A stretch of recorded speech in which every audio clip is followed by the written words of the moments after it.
ಇವತ್ತು ಮೈಸೂರಿನಲ್ಲಿ ಎರಡನೇ ಆಷಾಢ ಶುಕ್ರವಾರ ನಾಡದೇವತೆ ದರ್ಶನಕ್ಕೆ ಭಕ್ತರು ಹರಿದು ಬರ್ತಾ ಇದ್ದಾರೆ.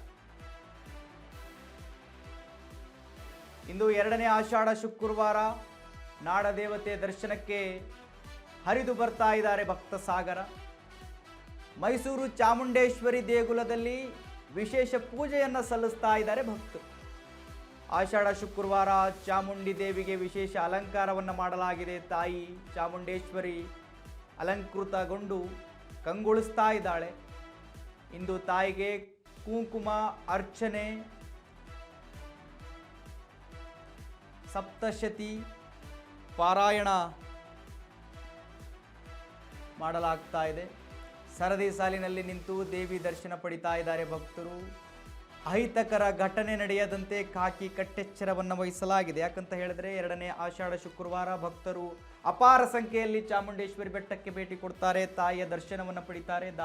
ಇವತ್ತಿನ ತಾಯಿಯ ಅಲಂಕಾರವನ್ನು ನೀವು ಗಮನಿಸ್ತಾ ಇದ್ದೀರಿ ದೃಶ್ಯದಲ್ಲಿ. ತಾಯಿ ಚಾಮುಂಡೇಶ್ವರಿ ಯಾವ ರೀತಿ ಅಲಂಕೃತಗೊಂಡಿದ್ದಾಳೆ ಅಂತ ಹೇಳಿ